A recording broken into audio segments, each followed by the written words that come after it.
إن الحمد لله نحمده ونستعينه ونستغفره ونعوذ بالله من شرور أنفسنا ومن سيئات أعمالنا من يهده الله فلا مضل له ومن يضلل فلن تجد له وليا مرشدا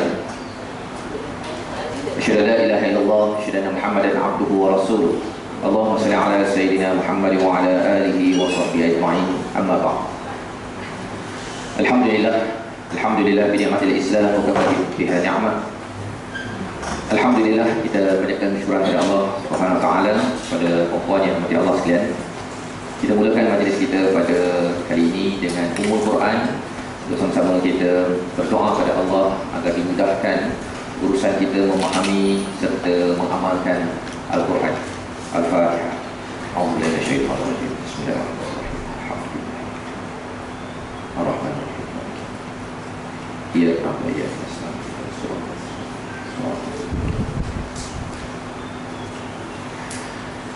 Alhamdulillah, kita berikan syukur kepada Allah SWT.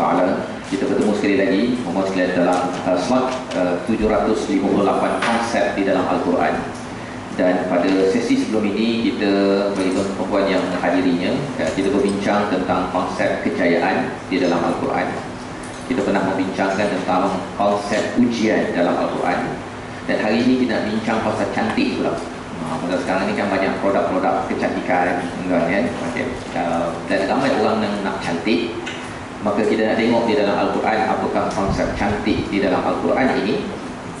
Dan bila saya mengkaji tentang cantik di dalam Al-Quran ini, Masya Allah banyak sangat perkara atau perkataan yang Allah gunakan dalam Al-Quran. Perkataan yang biasanya orang cakap tentang cantik muka, cantik rupa paras, rupa-rupanya Allah memberi perhatian kepada perkara-perkara ini sebenarnya, perempuannya. Maka Alhamdulillah kita banyakkan kesyukuran kepada Allah SWT. Dan kalau ada yang bertanya konsep cantik ini, kalau saya tak pergi kepada 113 surah, ada tak di dalam Ummul Quran Al-Fatihah? Jawapannya ada. Iaitu pada ayat yang terakhir bila Allah menyatakan Siratal ladzina an'amta 'alaihim ghairil maghdubi 'alaihim waladdallin. Jalan orang-orang yang diberi nikmat. Nikmat adalah salah satu daripada perkataan cantik yang digunakan oleh Allah Subhanahu Wa Taala di dalam Al-Quran. Dan ini adalah senarainya. Yang pertama, kita akan berbincang nanti, kita melihat pada perkataan ni'mah. Ni'mah yang ada kaitan dengan an'amta 'alaihim. Kita selalu berdoa pada setiap hari, iaitu nak dapat jadi orang yang diberi nikmat. Ahli keluarga kita diberi nikmat. Kita nak bersama dengan nabi-nabi yang diberi nikmat. Siddiqin, orang-orang yang membenarkan pada mesej Allah SWT, itu orang yang diberi nikmat. Orang-orang syahid, orang-orang yang diberi nikmat. Dan juga orang soleh. Jadi ada 4 kategori tuan-tuan ya. Kalau kita baca Siratal ladzina an'amta 'alaihim, sebenarnya dalam surah lain Allah terangkan 4 jenis orang yang mendapat nikmat. Yang pertama, Nabi. Yang kedua, Siddiqin. Yang ketiga, Syuhada. Dan yang keempat, soleh.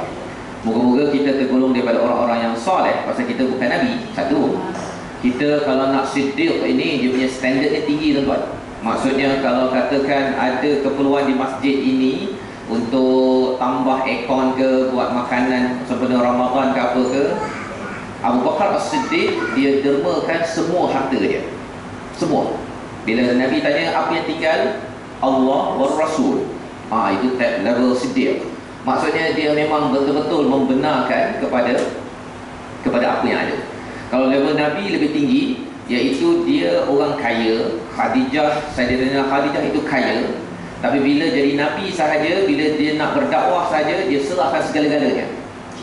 Sehingga kan Nabi pergi, yang ditinggalkan adalah Al-Quran dan juga Sunnah. Tidak ditinggalkan perkara lain. Kain kafan pun mana yang diperlukan saja, yang lainnya bagi. Jadi nak ceritanya, Nabi ini dia bagi semua yang ada. Abu Bakar ini dia bagi semua yang ada, tapi adalah tinggal sikit-sikit, okay, dalam dia punya perniagaan yang lain. Kalau Siddiqin, Syuhada dia bawah sikit. Soleh ini dia sentiasa beri juga. tetapi mungkinlah tak sama dengan siddiqin. Tuan ya, tapi kalau kita berminat untuk menjadi siddiqin, dan maksudnya dia punya testnya ialah ketika kita nak beri. Sebabnya dalam surah Yasin ayat yang 45, 46, 47, tuan-tuan akan tengok bahawa Allah nak test seseorang ada 3 perkara. Cara nak test sama ada orang itu tinggi ke rendah ke, ada 3 perkara. Ayat 45, ayat 46, ayat 47 surah Yasin. Yang pertama, apa Allah akan test pada kita. Kalau tuan-tuan ada Quran, kalau nak buka surah Yasin sekejap sebelum kita lanjutkan ya. Surah 36 ayat 45. Surat 443 kalau yang ada Al-Quran ya. Surah Yasin ini kita baca selalu. Dan hari Ahad yang lepas saya bentangkan surah Yasin dekat Raud, dekat Pahang. Sekitar daripada pukul 9 sampai pukul 1 kita nak tengok cerita surah Yasin. Pasal kalau program di sini kita pernah buat sinopsis tuan-tuan ya. Apakah ringkasan surah Yasin? Menyerah diri kepada Allah ketika berdakwah. Itu sinopsisnya, ringkasannya. Tapi kalau saya buat di Raud dengan di Johor baru ini ialah 4 jam lebih kurang gitu. Kita bincangkan surah Yasin daripada ayat 1 sampai 83. Apa cerita yang maksudnya menyerah diri kepada Allah ketika berdakwah? Okay? Iaitu berdakwah ini kalau katakan perempuan ada anak, ada suami, ada kawan, asalkan kita nak ajak orang ke arah kebaikan, itu namanya dakwah. Ya. Okay? Baik. Jadi salah satu daripada 6 kategori ataupun 6 bahagian dalam surah Yasin, bahagian yang keempat bercakap tentang tes, ujian kepada setiap orang sama ada imannya tinggi ataupun rendah. Okey, ayat 45. A'udzu billahi minasyaitonir rajim. Ayat 45 surah 43 ya.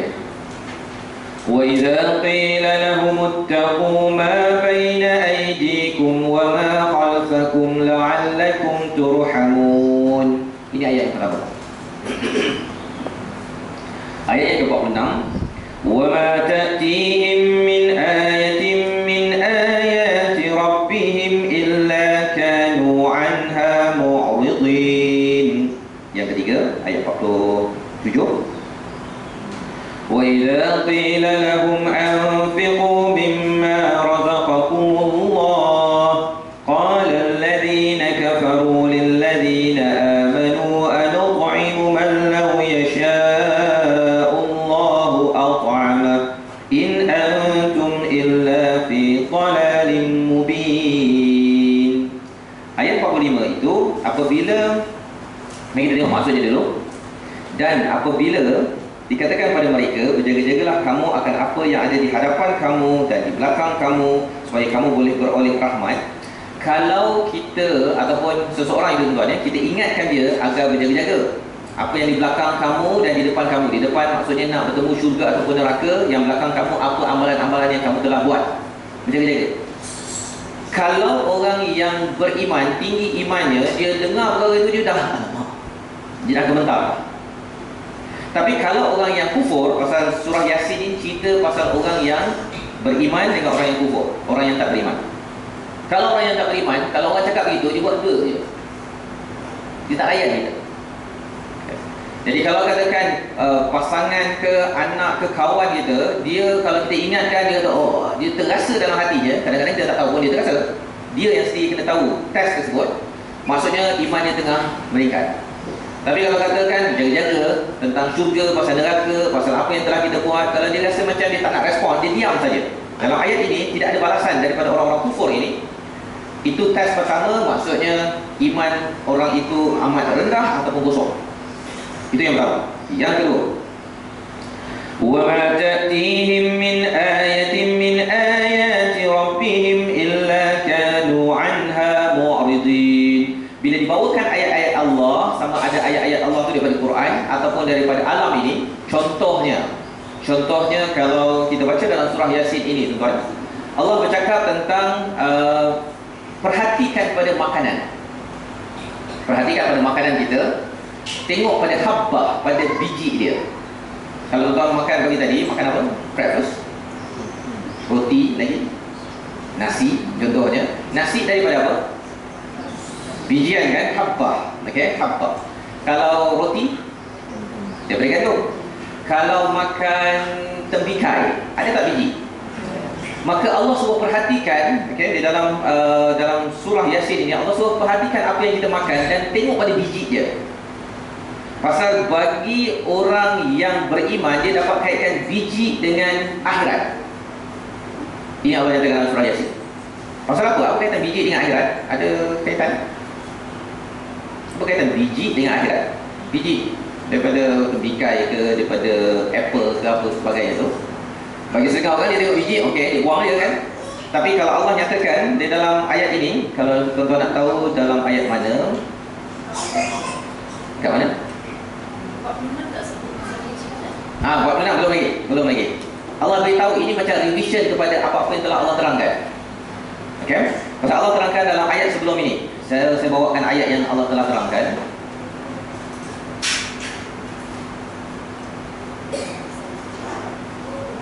Okey, pada ayat yang ke-33 Allah bagi dulu bukti-bukti ini, kemudian Allah revise balik. Pasal Allah nak beritahu, okey, kalau aku bawakan tanda-tanda ini bagi orang-orang yang tak beriman, dia buat apa? Ayat 46. So, tuan-tuan tengok dulu ayat 33. Okey? Dan mengapa dia kait-kait ini? Pasal kalau tuan-tuan perasan, ayat kedua dalam surah Yasin apa? Yasin. Ayat kedua, demi Quran yang hakim. Hakim itu maksudnya apa? Ada 3 maksud. Satu ialah wise, wisdom, hikmah, berhikmah. Yang kedua, hukum. Kan hakim mengeluarkan hukum. Yang ketiga, ada wire bercantum dengan mic ini, itu namanya hakam asyik. Ataupun ada wire ini bergabung dengan laptop ini, namanya bersambung ini, namanya hakam asyik. Jadi surah Yasin kalau tuan-tuan baca, dia bercantum ke sana, ke sana, ke sini, ke sana, ke sini, ke sana, ke sini. Itu adalah surah Yasin. Dan Al-Quran secara generalnya memang ciri dia begitu. Baca kat sini terkait kat sana, baca kat sana terkait kat sana. Itu kaedahnya. Itu sebabnya makin lama makin banyak kita baca surah Yasin, bila kita tadabbur, tazakur surah ini, kita akan rasa macam dia berulang, tapi ulangan itu bukan sekadar ulang. Allah nak cerita sesuatu, dan ini yang kita nak cuba perhatikan sikit pada hari ini. Ayat yang ke-33. Wa ayatul lahumul ardul maitatu ahyaynaha wa akhrajna minha habban faminhu ya'kulun. Dan salah satu tanda, tuan-tuan masih ingat tadi yang 46 tadi, ayat kan? Allah kata awal-awal ni ayat. Jadi bila tuan-tuan baca surah Yasin ayat 33, ayat, bila jumpa ayat 46, kita rasa Allah ulang. Dan Allah cakap, Allah ulang ini kerana apa? Kerana nak beritahu kalau orang beriman bila diingatkan ayat Allah, dia akan okey. Tapi kalau ayat 46, orang yang diberikan ayat-ayat Allah, dia berpaling. Dia tak nak dengar. Itu adalah test kedua. Kita bawakan bukti kehebatan Allah, dia tak nak, saya tak nak dengar.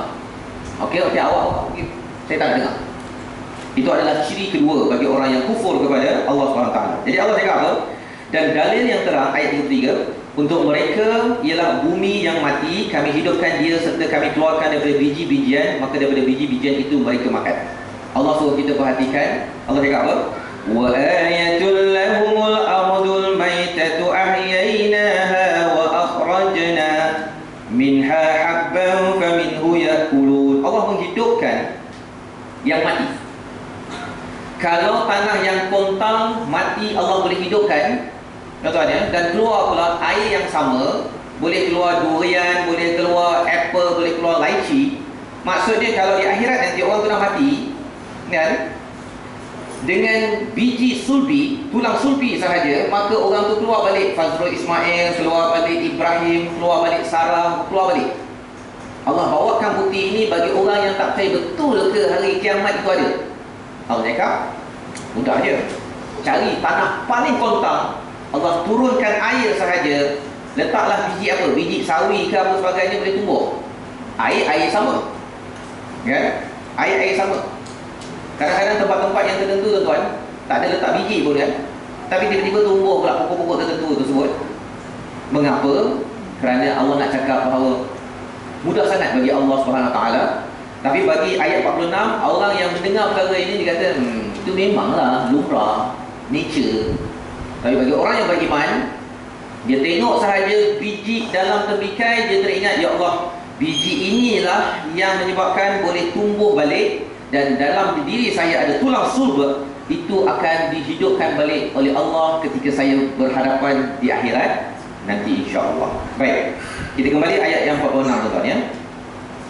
46. Jadi 46 kita dah bincang pasal dalam ayat-ayat yang tadi 33, 32 Allah bawakan banyak bukti-bukti. Baik. Ayat 47. Wa idza qila lahum anfiqu mimma razaqakumullah. Ayat 46 surah Yasin. Apabila dan apabila dikatakan pada mereka, dermakanlah. Ada beza kan? Yang pertama kita cakap, kan? Kita cakap. 46 kita tunjukkan bukti-bukti, dia berpaling. Ya, kalau kita cakap, takutlah apa yang di depan, di belakang, dia buat apa? Senyap, tak tahu. Kalau tunjukkan bukti-bukti, dia berpaling. Pasal bukti-bukti itu menyebabkan kita akan kabur. Oh ya Allah, betul lah, saya makan apple selama saya tak perasan pun. Apple ini sebenarnya bagi orang yang baca surah Yasin, sepatutnya dia ingat kepada ayat 33. Kami tahu kan, pasal Allah sudah cakap, kami huyak kulut. Apa yang kamu makan? Itu bagi orang yang beriman. Ayat 46, dia bukan sekadar kita cakap bukti, tapi sekarang ini, take action. Take action. Iaitu, wa idza qila lahum anfiqu mimma razaqakumullah, tolong derma sikit harta kamu untuk kita bina, kita buat program dakwah, untuk kita bangun bagi, pastikan orang pandai baca Quran, orang faham surah-surah dalam Al-Quran. Tolong derma sikit. Ataupun derma pada orang miskin, orang gelandangan di KL ke, kat mana ke. Kalau kamu yang banyak yang ni sekarang, Allah boleh bagi. Ya Allah bagi. Kali ini tuan-tuan, dia bukan sekadar berdiam, bukan sekadar berpaling, tetapi dia akan balas. Sebabnya test yang ketiga tuan-tuan ialah test dari segi tindakan. Test dari segi tindakan. Sebabnya bila kita membaca Al-Quran ini, 3 test ini perlu menjadi perhatian. Dan bagi orang-orang yang mengetahui rahsia ini Allah membongkar kekufuran ataupun orang-orang yang tidak percaya tuan. Kadang-kadang dia kata, bila orang cakap, jomlah kita buat kebaikan, dia senyap. Jomlah, hebatnya Allah je. Fine. Bila tolong derma sikit, kata apa derma-derma ni? Derma, asyik derma je, tak putus-putus derma. Kan? Bila keluar perkataan tersebut, itu sebenarnya orang-orang itu dia sebenarnya membuktikan bahawa dia sebenarnya ada iman yang lemah ataupun hampir sifar. Tuan ya. Kalau tak nak derma, tak ada duit, diam dia. Ya, tapi jangan sampai asyik derma. Mesti kita pernah cukup. Contohnya tuan kan. Itu adalah tes yang Allah berikan di dalam surah Yasin. Baik. Jadi ini adalah kumpulan yang pertama tentang cantik ini, nikmat. Kita senaraikan dahulu, kemudian nanti tuan-tuan kita tengok ayat-ayat di dalam Al-Quran berkaitan dengan konsep ini. Yang kedua adalah khair. Kalau nikmat itu pujian atas apa yang dikagumi, bila kita tengok hebatnya, cantiknya, kita cakap itu nikmat. Khair ini perkara yang baik, amalan ke, orang ke, anything yang baik. Khair. Saya letakkan dulu senarai, nanti kita bezakan apa maksudnya tuan-tuan ya. Yang ketiga adalah hasunah. Hasan, ya, kalau ada orang nama Hasan, maksudnya perkara yang disukai dan nyaman. Nyaman ataupun bagus, sama ada kecantikannya, nampak jelas ataupun tak nampak jelas. Tuan-tuan ya. Ini kalau sesi konsep ini kita belajar bahasa Arab tuan-tuan sebenarnya ya. Cuma kita tengok ayat-ayat yang menggunakan perkataan-perkataan ini, insya-Allah. Yang keempat, baik ataupun cantik dia ada kaitan dengan amsal, contoh yang wajar dicontohi. Biasa dalam bahasa Melayu kan misal kan. Misal itu adalah sesuatu yang cantik. Itu sebabnya kita buat misalan. Allah buat misalan orang yang membaca kalimah thayyibah la ilaha illallah seperti sepohon pokok. Pasal pokok tu cantik.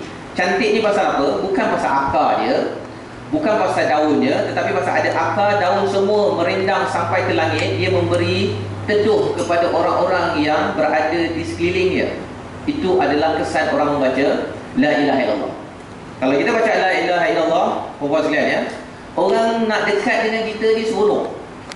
Pasal apa? Pasal Allah cakap dalam surah Ibrahim, ialah kalimah thayyibah ini seperti sepohon pokok, kasyajaratin thayyibatin, pohon yang baik yang dia punya wafarquha, dia punya pucuk dia itu fis sama, sampai ke langit. Maksudnya dia rendam. Ya, dia rendam. Bila rendam, orang nak berteduh ke bawah dia. Kan?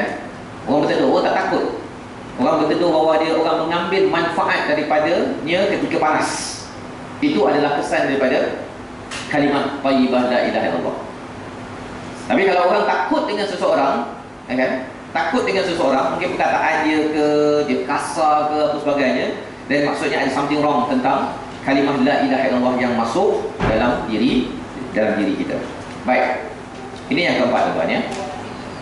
Yang kelima, yang biasa tuan-tuan dengar ialah perkataan cantik ini dalam Al-Quran adalah perkataan jamil. So kita sama-sama sebut tuan-tuan ya. Yang pertama, ni'mah. Ni'mah. Yang kedua, khair. Khair ya. Yang ketiga, hasuna. Hasuna. Yang keempat adalah amthal. Amthal ya. Yang kelima, jamil. Kalau tuan-tuan pergi umrah ke kan, kalau katakan dia tunjukkan baju ke apa lagi, tak kisahlah tudung ke apa ke, dia akan cakap jamil, jamil kan. Itu maksudnya cantik lah tuan-tuan ya. Kita belajar bahasa Arab sikit hari ni.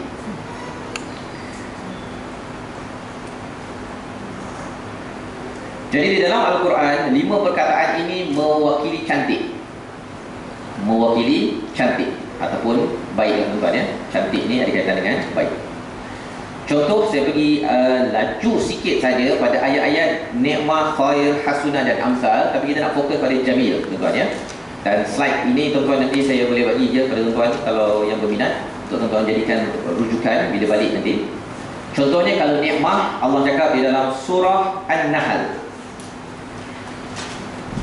وَقِيلَ لِلَّذِينَ اتَّقَوْا مَاذَا أَنزَلَ رَبُّكُمْ قَالُوا خَيْرًا لِلَّذِينَ أَحْسَنُوا فِي هَذِهِ الدُّنْيَا حَسَنَةٌ وَلَدَارُ الْآخِرَةِ خَيْرٌ وَلَنِعْمَ دَارُ الْمُتَّقِينَ.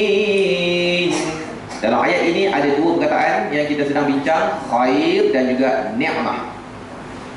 Khair dan juga ni'mah. Ya. Hasanah tak? Hasanah ada. Hasanah sekali.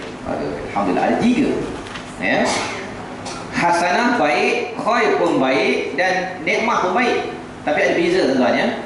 Dan ayat ini tergabung dalam surah An-Nahl. Surah An-Nahl tuan-tuan tahu surah ini apakah dia punya ringkasannya? Sinopsis. Tapi ingat. Surah An-Nahl. Surah An-Nahl ringkasannya ialah nikmat-nikmat Allah untuk kita mengesakannya. Dalam ayat ini ada lebih kurang 30 nikmat yang Allah senaraikan. Surah An-Nahl. Nahl maksudnya apa? Lebah. Okay. Daripada lebah keluar madu, itu adalah satu nikmat. Daripada manusia keluar apa tuan? Lebah, dia dapat wahyu, dia mengeluarkan madu. Daripada manusia, dia dapat wahyu, menghasilkan apa? Menghasilkan amalan yang memberi manfaat pada dunia. Pasal madu memberi manfaat kepada dunia. Maka bagi seorang manusia yang mendapat wahyu, kalimah la ilaha illallah tadi, dia akan memberi manfaat kepada seluruh alam. Jadi ini adalah intipati daripada surah An-Nahl. Maka berkumpul dalam ayat ini beberapa perkataan. وَقِيلَ لِلَّذِينَ اتَّقَوْا مَاذَا أَنزَلَ رَبُّكُمْ. Dan dikatakan kepada orang yang bertakwa, apakah yang telah diturunkan oleh Tuhanmu? Ya? Mereka menjawab, قَالُوا خَيْرًا. Allah telah menurunkan kebaikan. Ya? Kebaikan. Maksudnya dalam surah ini Allah turunkan kebaikan lebih 30 jenis kebaikan. Dan ini hanya disebut oleh orang yang bertakwa, tuan-tuan. Orang yang tak bertakwa, dia tengok lebah, dia nampak lebah suka menggigit. Kan? Dia nampak Quran ini baca, nak baca, dia rasa apa istilah dalam surah Taha, haraj. Haraj ni maksudnya dia sempit dada dia. Dia rasa macam alah, Quran lagi nak kena baca, takutlah. Orang yang bertakwa saja yang menjawab dengan perkataan khairah pada semua nikmat-nikmat yang Allah senaraikan di dalam surah An-Nahl. Dan mengapa dia cakap khairah? kerana orang-orang ini adalah orang-orang yang dekat dengan Allah. Ya, dia sentiasa tengok benda ini, jap, saya kena pilih. Saya ni orang bertakwa ke ataupun saya orang fujur? Kan Allah cakap dalam surah Asy-Syams kan, fa'alhamaha fujuraha wa taqwaha. Kita ada pilihan. Kita ada ilham, Allah beri pada kita sama ada jalan keburukan ataupun jalan ketakwaan. Kalau kita pilih keburukan, kita tengok madu, alah, madu tapi dia gigit. Kita tengok wahyu, kita rasa kita tengok susu, alah susu tapi sakit perut. Kadang-kadang dia ambil benda-benda yang negatif-negatif saja. Dia macam mata lalat tuan. Letak kat mana pun dia cari mana? Dia cari sampah. Kan? Kalau mata lebah, dia pergi ke mana, dia cari apa tuan? Dia cari bunga, dia cari madu kat situ. So cara dia melihat itu sebabnya mengaku surah ini salah satunya nama An-Nahl. Pasal apa? Pasal An-Nahl adalah lambang seekor makhluk yang di mana-mana sahaja dia mencari kebaikan ke keburukan? Mencari takwa. Ya, baik. Lilladzina ahsanu fi hadhihi dunya hasanah. Orang-orang yang berbuat baik di dunia ini mendapat balasan yang baik. Waladarul akhiratu khair. Dan sesungguhnya kamu akhirat adalah lebih baik. Wala ni'madarul muttaqin. Itulah sebaik-baik tempat bagi orang bertakwa. Jadi beza. Hasanah di dunia, waladarul akhirah lebih baik daripada di dunia. Dia dapat hasanah juga di akhirat. Tapi hasanah di sini dengan di sana tuan-tuan, mana lebih bagus? Di sana. Contoh tuan-tuan ya, kalau kita masih lagi nak bincang tentang surah Yasin, okay? Pasal Al-Quran kan berkait-kait ya. Tapi saya bawakan surah Yasin pasal saya rasakan bahawa sebelum Ramadan ini orang-orang yang membaca Al-Quran dia kena faham surah Yasin apa. Ya. Kalau dapat sinopsis 114 surah itu okey bagi tuan-tuan yang nak ikut. Tapi pasal Yasin ini orang baca setiap minggu, kalau orang tak dapat hargai surah Yasin sebelum Ramadan ini, dia rugi sikit tuan-tuan. Okay? Jadi saya cerita sikit tentang surah Yasin. Dalam surah Yasin, bila Allah menyatakan tentang apabila masuk ke syurga nanti, okay, pada ayat yang ke berapa? Ayat yang ke-55. Kita mungkin selalu baca, dengar ayat 55 apa cakapnya? Kata Allah, inna ashabal jannati al-yawma fi syughulin fakihun. Sesungguhnya penduduk-penduduk syurga itu pada hari itu berada dalam keadaan sibuk leka menikmati kesenangan. Baik. Tuan-tuan dalam hidup tuan-tuan suka buat apa? Apa hobi ke, kalau kat rumah ke, suka apa? Dalam hidup lah. Aku tak kisah apa-apa pun. Suka apa? Suka makan. Kita tahu. Okay. Tak tahu lah bahawa dia tak suka makan tu. Semalam saya tanya dekat Raut tu, ada yang suka makan. Saya budak-budak kan, ramai yang belajar lah. Okay. Tapi orang tua pun boleh juga suka makan. Satu. Yang lagi? Apa? Suka tidur. Suka tidur. Okay. Suka rehat. Lagi? Apa? Suka apa? Suka holiday. Baik. Kita ambil lah suka rehat dengan suka holiday. Kita cuba, kalau tuan-tuan nak cuba, besok pukul 6 pagi rehat sampai pukul 6 pagi seterusnya. Rehat. Okey tak macam tu? Tak okey. Holiday. Cuba bagi 365 hari holiday je sepanjang tahun ini, cuti je. Pusing satu dunia. Okey tak okey? Kenapa tak okey? Kata suka tadi.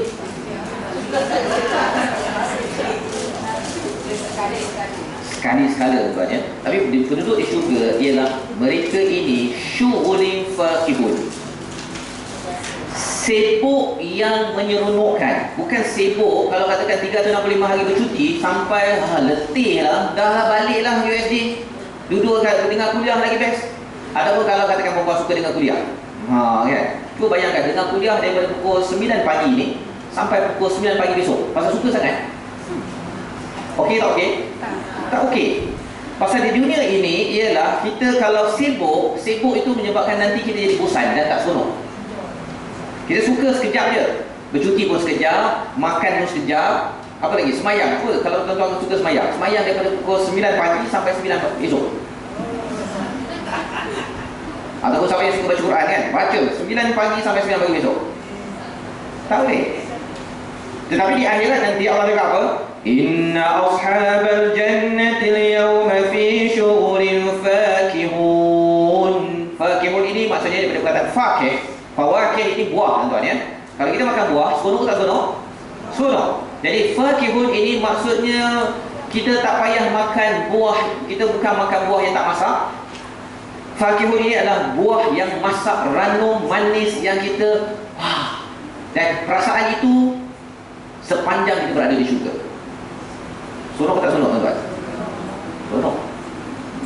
Dan ini Allah cakap di dalam akhirat. Nanti jadi maksudnya bila kita bandingkan sini, waladarul akhiratu khair, akhirat itu lebih baik daripada dunia, memang betul. Tak kisahlah tuan-tuan suka baca Quran ke, suka makan ke, suka shopping, pergi Soko pukul 9 pagi sampai 9 pagi besok. Boleh? Tak ada orang buat, tuan-tuan ya. Dia boleh pengsan tu. Tapi akhirat dan dalam keadaan seronok. Itu yang penting, tuan ya. Contoh berborak dengan ahli keluarga pun seronok. Dia kadang-kadang berborak dengan ahli keluarga. Cuba tuan-tuan berborak dengan ahli keluarga pukul 9 pagi sampai 9 pagi besok. Boleh? Daripada topik semenarik mungkin sampai meluat, tuan ya. Pasal apa? Pasal ini dunia. Ini bukan tempat di mana syughulin fakihun. Inilah ayat yang ke-55. Belum lagi masuk ayat 56. Kita bincang satu saja, tuan ya. Baik. Wala ni'matul muttaqin, dan itulah sebaik-baik tempat bagi orang bertakwa. Maksud nikmah ini beza dengan khair. Khair ini kita boleh bandingkan baik kurang baik, baik kurang baik.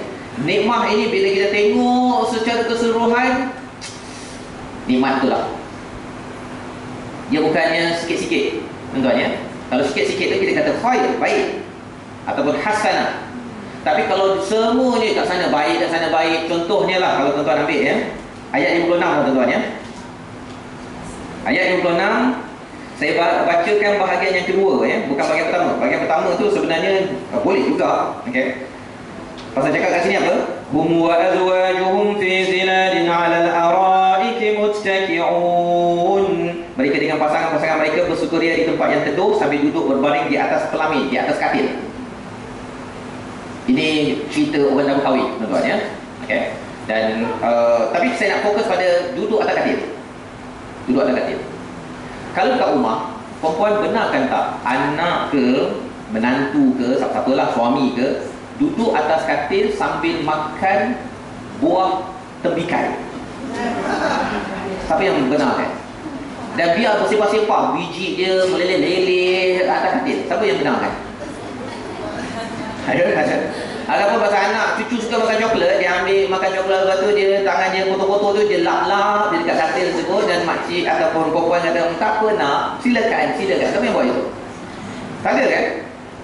Allah cakap di sini, lahum fiha fakihatun wa lahum ma yad'un. Allah tidak bezakan perkataan muttaqiun itu, pasal menurut sebahagian mufassir, orang-orang ini dia duduk atas katil sambil makan, dan makan tak boleh bagi dapur. Nak apa sahaja beritahu pada Allah, Allah bagi di atas katil. Dan kalau kotor ke tuan, dia lap-lap dia pun kan? Pasal di sana tidak ada kotor. Itu yang hebatnya tuan. Nikmat tak? Nikmat. Yang menyebabkan mak jadi amat stressful kalau anak makan atas sofa yang baru beli, kemudian dia lap coklat di atasnya. Kan begitu kan? Tapi di atas, di akhirat nanti tak. Maksudnya itu yang Allah maksudkan, wala ni'madarul muttaqin. Inilah tempat bagi orang-orang yang bertakwa. Jadi kita bincang sekarang tentang istilah nikmat, tentang hasanah dan juga nikmah ataupun khair, tiga perkataan. Tapi kita boleh bandingkan, ada level-level cantik, tuan-tuan. Cantik yang cantik sekali kat mana? Di sana, di akhirat nanti diistilahkan sebagai nikmah. Itu sebabnya kita doa, siratal ladzina an'amta alaihim. Kita nak jadi orang yang dapat nikmat yang complete set, yang paling cantik. Dia tak nak cantik sikit-sikit. Di dunia ni dapat sikit-sikit je. Sofa cantik, kena coklat tak cantik dah. Kan? Kalau muka cantik, kalau kerut sikit je dah boleh tak cantik dah. Nak kena bedah lah apa sebagainya kan. Ataupun apa lagi, baju cantik, kena nasi lemak, sambal dia, dah tak cantik dah. Enggak kan? Jadi ini adalah istilah yang Allah gunakan di dalam Al-Quran. Jadi kita dalam bincangan 3, sebenarnya ada ayat-ayat lain, tapi saya ringkaskan dengan kita melihat kepada terus perkataan jamil pada hari ini. Jamil, tuan-tuan ya. Jamil, cantik juga. Dan kalau dulu mungkin tuan-tuan biasa dengan perkataan jamil, tuan-tuan mungkin pernah perkataan jamal, okey. Maka di dalam Al-Quran, perkataan yang berasas daripada jamala, jim, mim, lam, ada 11 kali diulang. 11 kali. Tuan ya.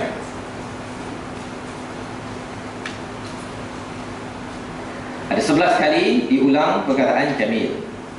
Ada beberapa ayat, saya akan tunjukkan semua ayat-ayat yang berkaitan. Nanti kita akan dapat conclusion bahawa maksud jim, mim, lam, tuan-tuan ya, pasal perkataan bahasa Arab ni, dia ada kata akar dia. Kata akarnya. Kalau contohnya Iqra, kata akarnya apa tuan? Qaf, ra, alif, qara. Okey. Kalau jamil, dia punya kata akarnya jim, mim, lam. Ya. Nah, ini sikitlah kita belajar bahasa Arab. Tapi jim, mim, lam, kalau kita ambil kata-kataannya, pasal bahasa Arab ni dia saling berkait-kait. Kalau jim, mim, lam 11 kali ni, dia bukan semuanya maksud cantik. Yang kedua maksudnya adalah unta. Apa kaitan unta dengan cantik tuan? Kalau maksudnya buku dan katakan baca, baca, bacaan, pembaca, lagi apa lagi? Dibacakan, semua ada kaitan kan? Tapi kata akar di dalam bahasa Arab, bila jamil, jamal, semua daripada jamala, okay? Tapi satu masuk cantik, satu masuk unta, satu masuk ayat. Ada kaitan? Ada ke tak ada? Macam tak ada, tapi sebenarnya ada. Ya. Apa yang adanya ialah jamala, maksudnya ialah sesuatu itu bila dilihat secara keseluruhan baru jadi cantik. Sesuatu kalau ditengok pada keseluruhan baru jadi cantik. Jadi cantik ini pasal kita dapat tengok seluruh semuanya. Contoh tuan-tuan ya, kalau orang tu cantik, cantik ni kat mana? Dekat kepalanya ke, dekat matanya ke, dekat hidung ke, dekat mulut dia? Kita tengok semua kan. Walaupun memanglah orang cakap bahawa apa, beauty in the eye of the beholder, memanglah begitu. Tapi contohnya beholder tu dia dapat tengok hidung dia. Boleh tak cakap cantiknya, dia nampak hidung dia? Tak boleh. Dia mesti nampak keseluruhannya. Enggak kan? Bila dia walaupun mata tak ada berapa cantik, tapi dia tahu ada mata. Cuba dia nampak hidung, kemudian ada satu mata je orang tu. Dia cakap cantik ke tak cantik? Tak cantik. Tapi beholder lah, bergantung lah. Kalau dia memang, saya memang suka orang yang bermata satu, macam Dajjal, kan? Bergantung lah tuan. Tapi dia mesti nampak keseluruhan. Okay? Dia banyak kalau tuan-tuan tengok baju cantik macam mana tuan-tuan tengok? Tengok pada manik je ke? Tengok pada cara dia jahit ke? Atau macam mana? Ni kalau orang perempuan yang berbuat kan. Kalau orang lelaki tengok kereta ke kan, dia tengok kat sport rimnya ke, dekat leather seatnya ke, dekat dia punya seat ke, dekat dia punya steering ke, ataupun dekat dia punya engine. Cantik ni tu dia mesti tengok keseluruhannya. Kalau dia punya tayar pancit, tapi dia punya steering ni memang sedap dipegang, cantik ke tak cantik tuan? Kalau orang cakap cantik dia, orang lain pun telan air liur. Poinnya apa tuan? Kena melihat secara keseluruhan baru dinamakan cantik, tapi dia in the eye of the beholder. Okay? Orang yang tengok je lah. Kalau dia rasa macam tengok laptop macam ni cantik, tapi bagi setengah orang, yang ni tak cantik, saya nak yang laptop sekeping saja. Itu bergantung lah. Tapi kena tengok keseluruhan dia. Baik. Jadi apa kaitan cantik? Okey, kita dah bahaskan cantik itu tengok secara keseluruhan. Unta, apa kaitan dengan melihat secara keseluruhan tuan? Unta cantik ke tak cantik? Dengan bongkoknya jalan, taklah berapa cantik. Tapi di kalangan orang-orang Arab, dia cantik. Pasal apa? Bukan pasal rupa parasnya, tetapi kerana manfaatnya dalam kehidupan mereka di padang pasir. Tuan ya? Macam kita cakap, kereta cantik ya? Kalau anak-anak kecil, mana dia cakap kereta cantik? Kenapa cantik pula? Ataupun ada yang kata tudung cantik. Tudung cantik, pakai kain pelikat pun boleh buat tudung juga. Kan? Tapi ia bergantung kepada tuan-tuan nak capai apa. Kalau tudung tu pasal warnanya, kita dapat hargai warna. Anak kecil tak dapat hargai warna. Orang di padang pasir, dia tak ada lori kan, bila dia boleh letak barang berkilo-kilo, beratus kilo, boleh jalan di padang pasir dalam keadaan panas, tak ada minum, tak payah petrol apa sebagainya. Oh, memang cantik lah untuk mereka. Itu kaitan jamal yang dikaitkan dengan keseluruhan, maka dia jadi cantik. Nampaknya? Baik. Dan ayat ni cantik. Macam mana nak tahu ayat tu cantik tak cantik, tuan? Kalau kita letak saya pasu bunga, cantik tak ayat ni sebut, tuan? Tak. Tapi kalau saya ada pasu yang ada bunga ros yang wangi, ayat yang lengkap kan, kita kena tengok secara keseluruhan, barulah saya pasu bunga itu cantik. Pasal dia boleh ditengok secara keseluruhan, namanya ayat. Kalau kita ambil perkataan saja, dia tak cantik. Maka itu sebabnya di dalam Al-Quran Allah menggunakan perkataan dalam bahasa Arab, istilahnya jumal, jumlah. Kalau tuan-tuan belajar bahasa Arab kan, kata jumlah itu maksudnya apa? Ayat. Dan jumlah dalam bahasa kita ialah total. Total kan keseluruhan. Okay? Jadi ini adalah kaedah dalam bahasa Arab. Kita belajar sikit bahasa Arab agar kita dapat menghargai konsep cantik ni apa sebenarnya. Ialah apabila kita melihat secara keseluruhan. Dan kita nak tengok ayat-ayat berkaitan dengan cantik ini. Ayat yang pertama ialah ayat surah An-Nahl, ayat yang ke-6. وَلَكُمْ فِيهَا جَمَالٌ حِينَ تُرِيحُونَ وَحِينَ تَسْرَحُونَ. Dan kamu memperoleh pandangan yang indah padanya ketika kamu membawanya kembali ke kandang dan ketika kamu melepaskannya ke tempat penggembalaan. Istilahnya jamal. Ini bukan jamal, tuan ya, jamal. Okay. Jadi ada setengah translation dia kata walakum fiha, pada itu ada unta. Tak salah tuan ya. Pada ini adalah keindahan, cantik-cantik. Pasal apa? Ayat ini sebelumnya bercakap tentang binatang ternakan. Binatang ternakan ini cantik padanya ketika kamu membawanya kembali ke kandang dan ketika kamu melepaskannya ke tempat penggembalaan. Apa yang cantiknya binatang apa? Cantiknya apa? Tuan-tuan pernah kan, kalau tuan-tuan ada ayam ke, kalau ada lah, kalau tak ada tuan-tuan tengok dalam TV ke, kalau ada kambing ke, bila dia pergi keluar, bila dia pergi masuk, bila dia keluar pergi makan rumput apa sebagainya, Allah cakap walakum fiha jamal, cantik. Cantik ke binatang-binatang? Cantiknya pada manfaatnya, kata. Kalau tengok pada biri-biri mungkin comel sikit lah tuan ya. Kalau tengok lembu ke, kan, kerbau yang lembur-lembur tu semua tu, cantik ke tuan? Tak. Nak ceritanya ialah konsep cantik di dalam Al-Quran bukan cantik yang biasa-biasa, yang luar biasa. Cantiknya bukan sekadar fizikal, tapi melibatkan kalau orang itu ada ilmu, intelek, pada emosi dan juga spiritual. Tapi kalau binatang ini adalah kepada manfaat yang ditimbulkan. Jadi kalau orang tu cantik tapi tak ada manfaat, orang itu tidak dikira cantik di dalam Al-Quran. Kenapa? Kerana cantik fizikal, kalau orang tu perangainya buruk sangat, kan? Semalam saya ada baca satu blog daripada UIA. Saya tak tahu lah orang budak UIA yang tulis ke apa ke, tapi dia punya macam confession. Dia kata orang cantik ni memang sedikit. Wih, terkejut saya kan. So saya baca lah, rupanya dia ada kawan yang cantik. Bila dia makan dekat atas katil, dia ingat macam dah makan syurga kot. Dia letak pinggannya dekat tepi katil, seminggu baru basuh. Tuan-tuan ada pengalaman ke dengar orang yang anak-anak ke kan, yang dia makan dekat ruang tamu ke apa kerja, kalau letak-letak je kan. Okay. Jadi dia kata lepas tu kalau bangun pagi tu kan, kadang-kadang tak berus gigi pergi ke kelas. Cantik tak cantik tuan? Tak cantik. Tapi kalau tengok muka dia, kata dia memang cantik. Jadi nak ceritanya ialah apa? Cantik in the eye of the beholder. Tapi beholder pun dia tengok cantik bagaimana. Ya? Bagian fizikal je ke, intelek, emosi, spiritual. Tapi Al-Quran menekankan kepada lebih kepada bahagian manfaat spiritualnya itu adalah kekal. Contohnya, pasal cantik fizikal dia sekejap sahaja.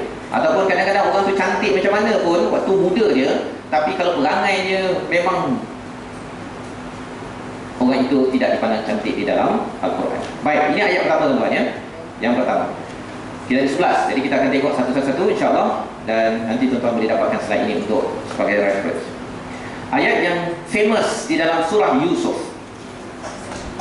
وَجَاءُوا عَلَى قَمِيصِهِ بِدَمٍ كَذِبٍ قَالَ بَلْ سَوَّلَتْ لَكُمْ أَنفُسُكُمْ أَمْرًا فَصَبْرٌ جَمِيلٌ وَاللَّهُ الْمُسْتَعَانُ عَلَى مَا تَصِفُونَ. Adik-adik, Nabi Yusuf datang membawa baju yang berlumuran darah tipu. Bidamin kadhib, bukan darah betul tuan-tuan ya. Yakub berkata, ayah kepada Nabi Yusuf, sebenarnya dirimu sendirilah yang memandang baik perbuatan yang buruk itu. Ayah dia dah dapat rasa tuan-tuan ya. Maka kesabaran yang baik itulah kesabaranku, dan Allah sahajalah yang dimohon pertolongannya terhadap apa yang kamu ceritakan. Kalau tadi kita cakap tentang binatang ternakan Jamal, sekarang ini fasabrun jamil. Nak cerita apa tuan-tuan? Seorang ayah, seorang mak, dia akan berhadapan dengan cabaran adik-beradik, anak-anak dia lah. Dan cara untuk menguruskan parenting bagi perkara ini adalah fasabrun jamil. Bukan fasabrun saja, dia ada fasabrun jamil. Apa beza tuan-tuan? Fasabrun dia mungkin sabar, kan? Tetapi tidak jamil. Dia mungkin menyebabkan buruk sangat muka dia. Contohnya kan, muka tu masa marah tu kan, dia sabar, tapi buruk. Tapi kalau fasabrun jamil ialah sabar yang cantik. Macam ni sabar yang cantik tuan? Tuan-tuan ada pengalaman buat sabar yang cantik? Sabar yang cantik ini menyebabkan apa tuan? Mari kita tengok, jamil maksudnya apa? Sesuatu secara keseluruhan kan. Maksudnya kita merancang strategi, waktu marah itu rancang strategi bagaimana anak tersebut akhirnya kembali balik kepada Allah Subhanahu Wa Taala. Itu jamil. Tapi kalau fasabrun sahaja tidak jamil, dia mungkin dia sabar, dia tak hantukkan kepala anak dekat meja je, itu je. Itu sabar dia. Tapi dia dah pelompang-pelompong, dah marah apa sebagainya, dah siap. Dia cuma tak hantuk je lagi. Pasal apa sabar ni, itu je poin sabarnya. Tapi rasanya jamil ke tak jamil tuan? Tak jamil. Kalau di tempat kerja kan, dah buat macam-macam dah, mengutuk, marah apa sebagainya, saya sabar je lagi ni. Sabarnya ialah pasal dia tak bunuh orang tu lagi. Jamil tak jamil? Tak jamil. Maka Nabi Yakub memilih untuk fasabrun jamil. Dia melihat secara keseluruhan, ini anak-anak dia hari itu dah dengki. Yang ini bila dibawa bidamin kadhib, pasal dia boleh tengok kepada cara anak dia bercakap itu. Maka kalau dia marah-marah pun makin teruk lagi keadaan. Maka Nabi Yakub menunjukkan contoh pada kita tuan-tuan, fasabrun jamil wallahul musta'an ala ma tasifun. Allah yang kami memohon pertolongan. Allah musta'an. Ya. Allah saja, ya Allah, aku minta tolong kau saja. Pasal aku dah tak boleh dah nak cakap macam mana lah dengan anakku. Dia orang itulah. Ya. Tapi Allah dia cakap, wallahul musta'an. Dia tak cakap anak aku ni tak tahu nak buat apa, bertuah. Kalau bertuah okey lagi perkataannya tuan ya. Kalau keluar perkataan-perkataan yang tak teruk tu, itu anak pun melihat lawan pada jamil adalah qabih. Qabih maksudnya tak cantik. Ya. Baik. Dan menariknya tuan-tuan, perkataan jamil ini berulang di dalam surah Yusuf sekali lagi. Sekali lagi. Maksudnya apa? Anak-anak ni dia boleh buat perangai banyak kali tuan. Okey. Dan buat salah pun dia buat lagi. Apa katanya? Qala bal sawwalat lakum anfusukum amra fasabrun jamil asallahu an ya'tiyani bihim jami'a innahu huwal alimul hakim. Yakub berkata, hanya dirimu sendirilah yang memandang baik perbuatan yang buruk itu. Sekali lagi, kan? Dia tahu dah anak dia ni memandang benda yang buruk baik, yang baik buruk. Okay? Maka kesabaran yang baik itulah kesabaranku. Wasabrun jamil. Mudah-mudahan Allah mendatangkan mereka semuanya kepadaku. Sesungguhnya dialah yang maha mengetahui lagi maha bijaksana. Tuan-tuan cuba tengok ini ayat 83. Selepas dia adik-beradik Nabi Yusuf dah jumpa Nabi Yusuf kan, lepas tu hilang pula Abu Jamil. Yang pertama hilang Nabi Yusuf, ini hilang Abu Jamil. Jadi dua kali, tuan-tuan ya, paling kepala. Jadi katakan, kalau kita tengok surah Yusuf ayat 18 ini, apa katanya? Fasabrun jamil. Lepas tu, wallahul musta'anu ala ma tasifun. Allah sajalah yang dimohon pertolongannya terhadap apa yang kamu ceritakan. Maksudnya bila dia dah sabar itu, dia tak keluar perkataan yang buruk-buruk, dia terus dia berdoa pada Allah di depan anak dia. Moga-moga Allah tolong kita. Ini kan? Kalau ayat yang 83 macam mana? Moga-moga Allah mendatangkan mereka semuanya kepadaku. Moga-moga semua nanti boleh berkumpul. Ceritanya kalau orang yang fasabrun jamil, salah satu petandanya ialah ketika dia sabar tu, memang marah kan? Dia keluar perkataan doa kepada si anak. Keluar perkataan doa pada si anak. Itu dia, nama dia jamil. Pasal in the end pun dia, ya Allah, moga-moga Allah berilah hidayah pada anak aku ni. Itu okey tuan. Itu fasabrun jamil. Tapi kalau katakan ketika sabar-sabar tu, kau tak tahulah apa mak nak buat, apa nak buat dengan kamu ni, tak tahu aku. Kalau itu maksudnya itu fasabrun tabih. Maksudnya buruk perangai, dan kita doakan agar kita boleh mendapat kecantikan ketika kita diuji, terutama kalau dalam kes surah Nabi Yusuf ini berkaitan dengan anak sendiri. Ya? Tapi dia ada kaitan juga lah aplikasi dalam tempat kerja, dalam masyarakat. Baik. Kita tengok pada surah Al-Hijr pula. So kita dah tengok berapa sekat ni? 4. Okey, 4 ya. Ini yang keempat. Peluang yang cantik pula. Wa ma khalaqna as-samawati wal ard wa ma bainahuma illa bil haqq wa inna as-sa'ata la'atiyah fasfahil safhal jamil. Dan tidaklah kami ciptakan langit dan bumi dan apa yang ada di antara keduanya melainkan dengan benar, dan sesungguhnya saat kiamat itu pasti akan datang, maka maafkanlah mereka dengan cara yang baik. Ceritanya adalah orang-orang yang tak nak mendengar kebenaran, tak nak layan kebenaran. Kita bagi tahu pada dia, dia ambil yang tadilah tuan, salah satu daripada 3. Sama ada yang pertama dia buat senyap je, jom kita pergi surau. Ataupun yang kedua, datangkan bukti, dia buat apa tuan? Berpaling. Tak nak aku dengar, aku jumpa kau je mesti tazkirah. Kedua. Yang ketiga apa? Bila kita suruh dia buat sesuatu dema, dia buat apa? Dia balas balik. Kau yang ni Allah tu, kau buat sendiri ya. Kau buat sendiri tu maksudnya dia sudah mula membalas tuan. Pasal anything action, memang orang-orang yang tidak mahu percaya, dia akan mula menunjukkan pelang dia. Kalau tidak, dia senyap, ataupun dia bayar. Kalau tidak, jumpa ustajah dia selalu. Baik. Jadi apakah kaedahnya? Fasfahil safhal jamil. Allah bagi pada kita, Allah nasihatkan kepada kita macam mana nak menghadapi pada orang-orang yang tidak percaya kepada perkara yang kita bawakan.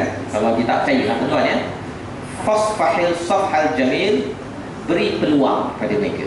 Istilah terjemahan kat situ maafkanlah, tapi safha ni kalau kita duduk, kan ada tak ada ruang kan, orang baru masuk, kita suruh safha, suruh renggangkan, bagi peluang. Kalau kita duduk kat masjid ke, orang tengah cari tempat atau sebagainya, kita kena renggangkan.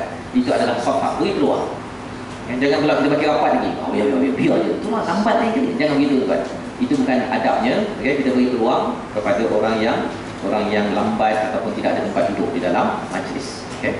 Ataupun kalau dalam pergi kahwin tu, kalau tuan sebagai sebagai mak ke, sebagai usia ke, kita memudahkan, ambil kursi kat situ. Okay? Itu namanya safha. Okay? Memudahkan urusan atau memberi ruang. Maka dalam hal ini ialah Allah memberitahu kepada kita, jangan balas balik. Kalau orang tak nak dengar ke, ataupun kalau kita cakap dalam keluarga ke, dalam mana, yang penting kita cakap saja dan beri ruang. Pasal ada orang tuan, bila kita ingatkan, dia proses. Ya? Dan proses itu kadang-kadang bukan sekadar 2-3 hari, kadang-kadang bertahun-tahun. Itu urusan Allah SWT. Ya? Jadi kalau kita boleh bagi ruang, dan ruang itu sesuai untuk orang itu, namanya safhal jamil. Safhal qabih macam mana? Tak bagi ruang. Aku dah cakap lagi ni, sekarang juga, sekarang. Itu maksudnya orang yang tidak memberi safha. Dan mengapa jadi begitu? Pasal dia tak nampak keseluruhan. Sebenarnya bukan saya yang memberi hidayah. Yang memberi hidayah siapa? Allah Subhanahu wa taala. Baik, kita pergi yang pada yang kelima. Ustaz, itu dikira sabar juga ni sebab kalau sabar bagi ruang, sebab kita tak ada mampu kat situ. Kita nasihat tapi kita tak mampu nak berubah. Jadi kita dikira bersabar kan? Bersabar. Maksudnya bila kita bagi ruang di situ dengan jamil, sebenarnya di dalam hati kita ialah kita mendoakan seperti mana tadi kan kaedah Nabi Yaqub. Dia bagi peluang kan, fasabrun jamil, kat sini safhal jamil. Maksud safhal jamil ialah dia bagi ruang. Kalau sabrun jamil, sepatutnya Nabi Yaqub boleh balas dia. Kan boleh, kamu penipu, kamu ini bukan dengar betul, boleh je nak cakap gitu kan, tapi jamil. Kan? Pasal dah tahu dah anak dia ni cakap benda yang tak betul pun. Kan? Jadi bila kita bagi ruang, sebenarnya dia ada kaitan dengan kesabaran kita. Okay? Cuma caranya berbeza. Sabar kita boleh balas. Safha orang tak nak dengar, kita kan boleh balas lompang dia ke, ataupun sekarang juga tarik ke, kita tak boleh. Dengan beri ruang itu sendiri melambangkan kita ini amat cantik perangai kita. Tapi kalau kita tak bagi ruang, kita rasa macam ikut saya sekarang, kamu ni ayah ni mak ni, dan maksudnya orang itu tidak jamil in the first place. Okay? Baik, kita pergi kepada surah Al-Ahzab. Wah, ini memang surah yang hebat tuan-tuan ya. Kalau tuan-tuan tengok pada ayat ini, memang mengejutkan pasal cantik. Surah Al-Ahzab sinopsisnya adalah menyerah diri kepada Allah ketika sulit, ketika dalam keadaan payah. Dalam surah Al-Ahzab ada cerita tentang apa? Tentang perang, okey. Orang-orang musyrik Mekah, musyrik-musyrik yang tidak mahu memberi kerjasama pada Nabi. Tapi dalam masa yang sama ada ayat ini. Nampak ya? Mari kita tengok sama. Ya ayyuhan nabiyyu qul li azwajika in kuntunna turidna al-hayata ad-dunya wa zinataha fata'alayna ummati'kunna wa usarrihkunna sarahan jamila. Istilahnya adalah perpisahan yang cantik. Perpisahan yang cantik. Ceritanya macam mana? Ini surah Al-Ahzab ini turun selepas daripada orang-orang Islam berperang awal-awal, kemudian lepas itu beberapa perang, orang Azab kemudian misalnya mereka dapat banyak harta. Dapat banyak harta. Awal-awal orang Islam tak banyak harta dekat Madinah. Kemudian apa yang berhijrah daripada Mekah itu tak banyak harta, tinggal harta semua, jadi miskin. Termasuk Nabi lah. Bila sudah perang Uhud, bila ada perang Ahzab ini, dah dapat banyak harta rampasan. Jadi dan Nabi dapat 1/5. Kalau kita tengok surah Al-Anfal. Jadi Nabi ada peluang untuk banyak ke kurang harta? Banyak harta. Maka bagi isteri Nabi, dulu tak cukup makannya, dapur tak berasap apa sebagainya. Sekarang ni ada peluang untuk bukan sekadar dapur berasap, mungkin boleh masak steak ke, boleh masak spaghetti ke, whatever lah tuan-tuan ya, yang tak pernah dimakan awal-awal tersebut. Ada peluang. Pasal apa? Ada portion 1/5 harta daripada harta rampasan. Allah bagi. Tapi Nabi keluarkan ataupun Nabi diingatkan dengan ayat ini. Katanya apa? Wahai Nabi, katakanlah kepada isteri-isterimu, jika kamu sekalian mengingini kehidupan dunia dan perhiasannya, maka marilah supaya kuberikan kepadamu mut'ah. Mut'ah ni bukan dalam yang apa? Bukan dalam Syiah tu tuan ya. Itu yang kahwin sekejap lepas tu cerai kan? Mut'ah ini maksudnya adalah kalau orang tu berpisah, bercerai, kita bagi dia duit. Okey, kira macam pampasan lah lebih kurang. Okey. Dan aku ceraikan kamu dengan cara yang baik. Maksudnya aku tidak akan memusuhi kamu, tak ada pula aku benci ke apa ke, tapi aku boleh pisahkan kamu daripada aku. Ini garang tak garang tuan? Garang tak garang ni? Wih, garang ini. Tegas ya. Peringatan daripada Allah kepada Nabi SAW. Dua pilihan, iaitu pasal sebenarnya dalam kes yang sebenar, dalam peristiwa ini tuan-tuan, sebenarnya ada isteri Nabi yang kata, boleh tak kita dapat lebih sikit, lebih sikit. Nabi memang ada portion 1/5 itu tuan-tuan, tetapi bila yang si isteri meminta lebih sahaja, maka Allah turunkan ayat ini, wahai Nabi, kata kepada isteri-isteri kamu, jika kamu sekalian mengingini kehidupan dunia dan perhiasannya, maka marilah supaya aku berikan padamu mut'ah. Aku boleh bagi duit yang ada ni, bagi pada kau, dan boleh apa? boleh berpisah. Allah ni macam kasar maksudnya. Istilahnya sarahan jamila.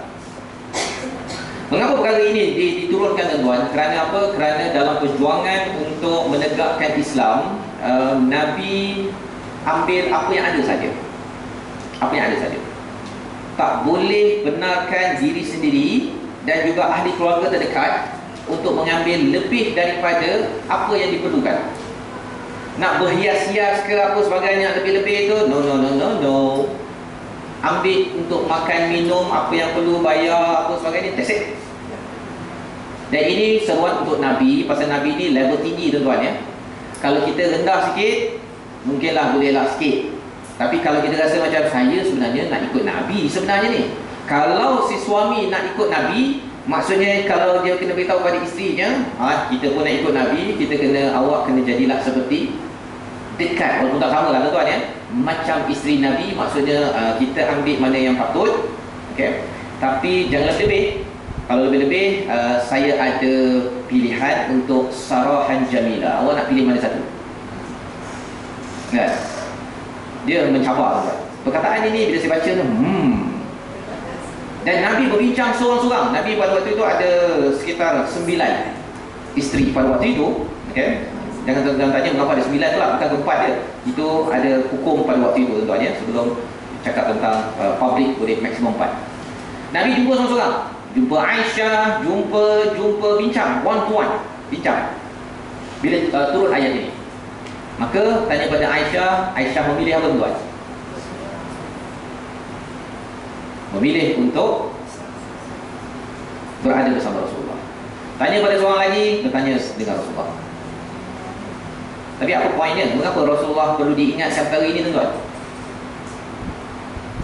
Pasal Ummahatul Mukminin, isteri-isteri Nabi adalah manusia biasa.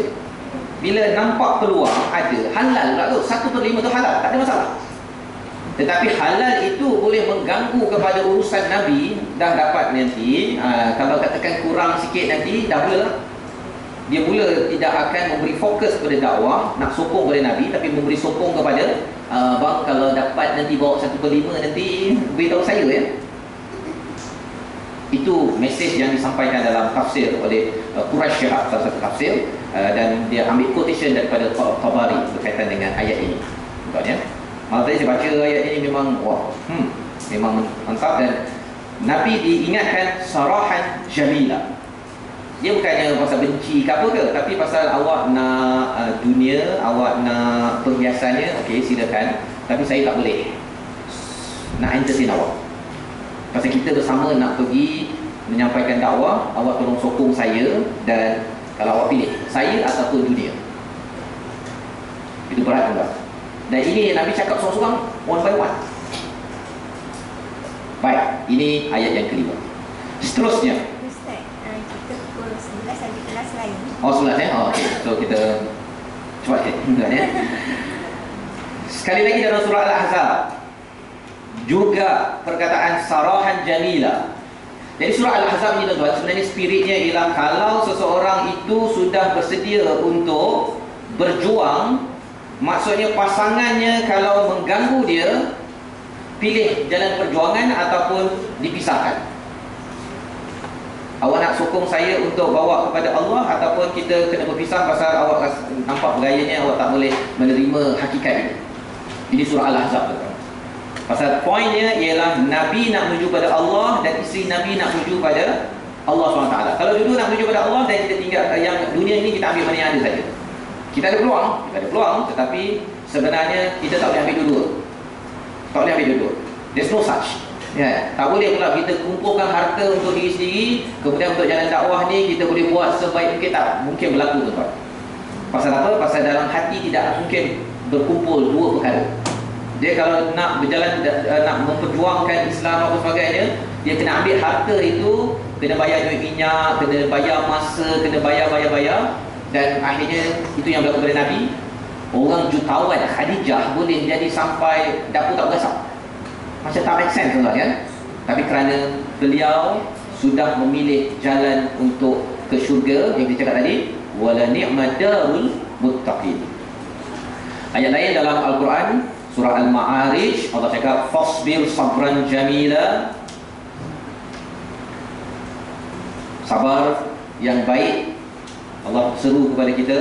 Surah Muzammil, jauhi dengan cara yang cantik. Maksudnya bila ada orang cakap perkara yang tak bagus, kita ajak orang ke arah kebaikan, kita kena wahjurhum hajran jamila. Kita berhijrah, jauhi orang daripada orang itu, tapi jauhi dengan cara yang baik juga. Jangan pula kita terus tak berhubung dengan dia.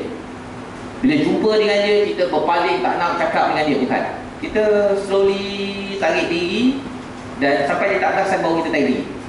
Ya, lebih kurang macam kalau dekat Facebook tu, kalau tuan ada Facebook, ialah kita unfriend dia, ya, sampai dia tak perasan kita unfriend. Contohlah kalau begitu tuan-tuan, ya, tapi tak semestinya. Yang penting ialah jauhi dengan cara yang baik. Kemudian dalam surah Al-Mursalat, perkataan jimalatun maksudnya adalah unta. Tuan-tuan, ya. Nah, ini cerita pasal waktu malaikat-malaikat turun apa sebagainya. Tuan-tuan boleh baca surah ini, surah Al-Mursalat. Tapi ceritanya ialah unta yang kuning ini adalah salah satu daripada petunjuk daripada Allah SWT. Okay? Unta masuk lubang jarum. Okay? Mengapa? Sesungguhnya orang yang mendustakan ayat kami dan menyombongkan diri terhadapnya, sekali-kali tidak akan dibukakan bagi mereka pintu langit, dan tidak pula mereka masuk syurga. Orang yang mendustakan, tuan-tuan, dan juga takbur, dusta dan sombong. Dua-dua ini tidak akan masuk syurga sampai kepada yalijal jamalu fi sammil khiyat. Sampailah unta masuk lubang jarum, which is impossible. Macam sekarang ni perumpamaan orang Melayu apa, tuan? Sampai kucing bertangguh. Mereka tidak akan masuk syurga, tidak dibukakan pintu langit untuk mereka. Pasal apa? Dua perkara: mendustakan dan juga takbur. Sebabnya dalam surah Yasin, bila Allah cakap apa? Inna ja'alna fi a'naqihim a'lalan fa ila al-alqani fahum muqmahun wa ja'alna bayna aydihim saddan wa min khalfihim saddan faghshaynahum fahum la yusirun. Itu contoh orang yang sombong. Orang yang sombong ni macam dia mendongak. Tuan-tuan, Allah letakkan dia seperti ada yang dia seorang sakit tu, tapi belenggu itu dia tak boleh tengok ke bawah. Ada benda kat bawah ni, tapi dia tak boleh tengok. Pasal apa? Pasal dia ini sombong, dia tak boleh tengok ke bawah. Ceritanya apa? Ada ayat-ayat Allah yang depan mata, tapi Allah letak dia dinding kat depan, dinding kat belakang, sejarah-sejarah yang telah ada. Dia tak boleh ambil peringatan. Dia rasa macam sebabnya orang sombong pandang atas, dia pandang bawah. Ada tak orang sombong? Saya sombong, Ada tak? Ada. Pasal apa? Pasal Allah dah cakap dalam Quran, memang orang sombong cara macam tu. Dia kalau boleh, lagi dia mendongak. Kalau boleh dia nak mendongak langit. Nah, mendongak dan mendongkat langit. Okay? Dan Allah cakap orang-orang begini, Allah tidak akan beri peluang ke syurga Allah SWT. Okay? Jadi perkataan di sini adalah jamal. Tuan, ya? Jamal. Jadi jamal tu besar, tuan, ya? Masuk lubang jarum tu memang tak mungkin. Dan akhir sekali, dah habis dah. Sikit lagi tu. وَقَالَ الَّذِينَ كَفَرُوا لَوْلَا نُزِّلَ عَلَيْهِ الْقُرْآنُ جُمْلَةً وَاحِدَةً كَذَلِكَ لِنُثَبِّتَ بِهِ فُؤَادَكَ وَرَتَّلْنَاهُ تَرْتِيلًا. Berkatalah orang-orang yang kafir mengapa Quran ini tidak diturunkan kepadanya sekali turun saja, sekali, jumlah wahidah. Jumlah ni ayat, tuan, ya. Tapi bila jumlah wahidah, total sekaligus.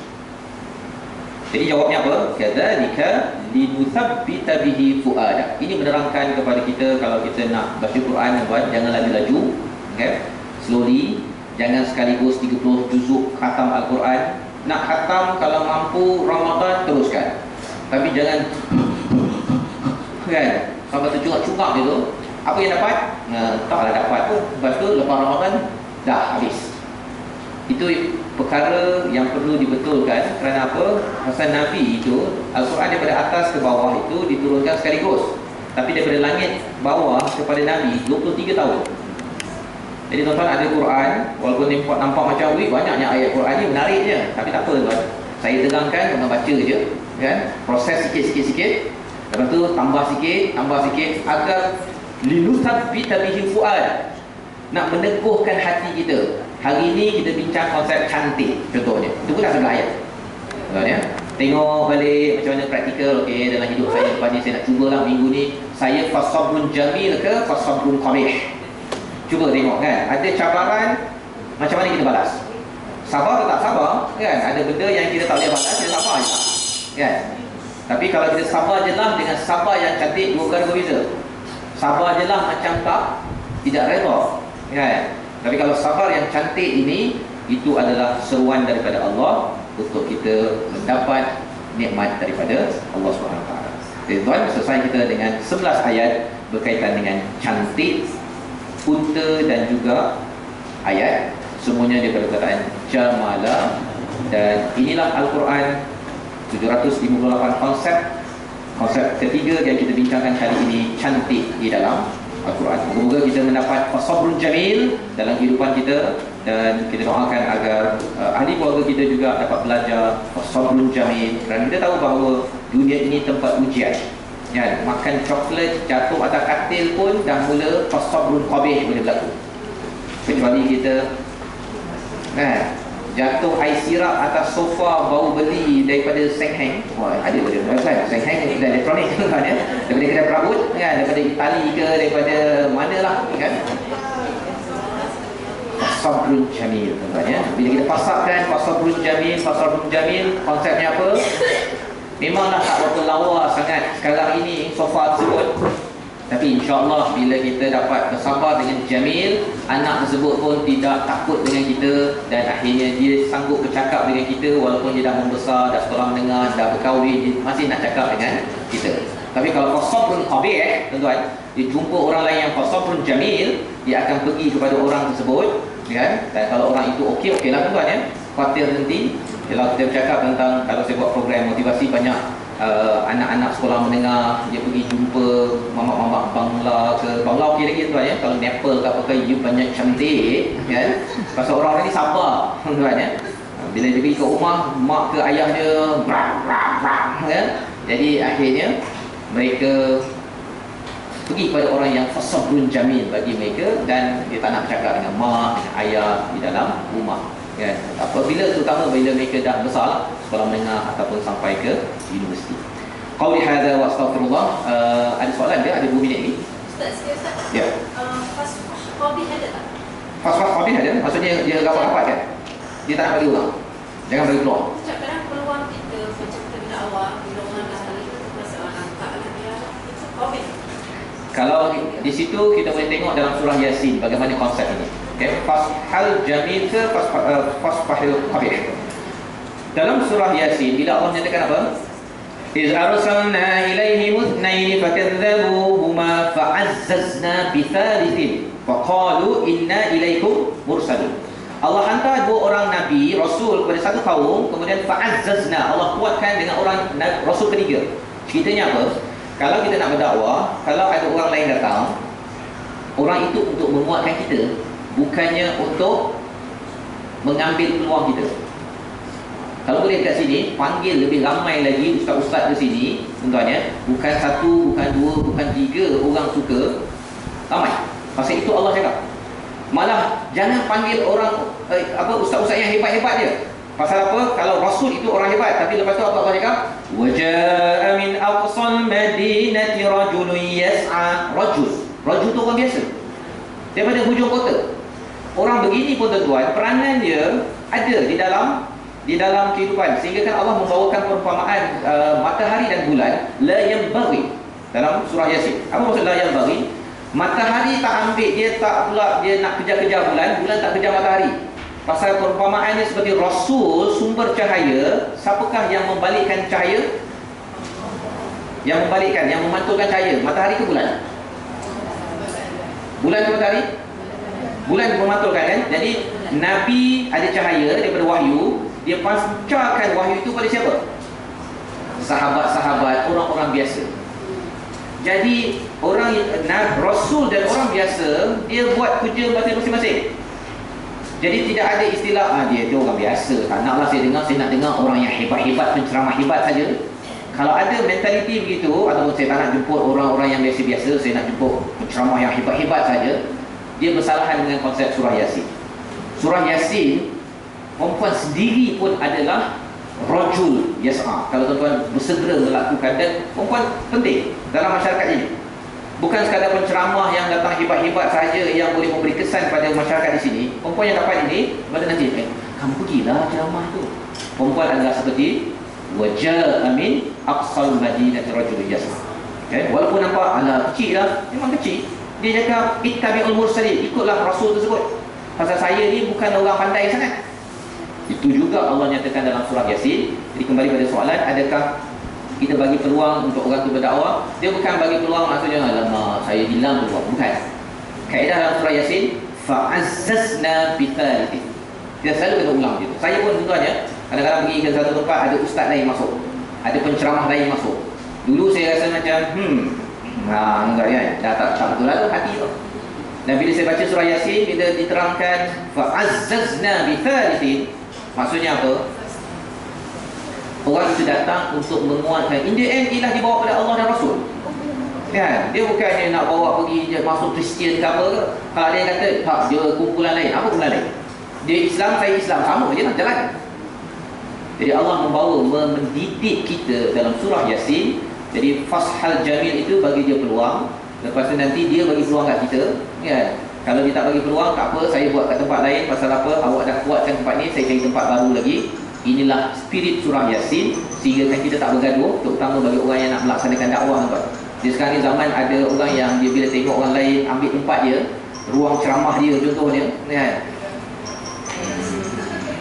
Saya akan kempen, saya nak dapat balik meja hijau tersebut. No. Itu bukan spirit surah Yasin. Allah.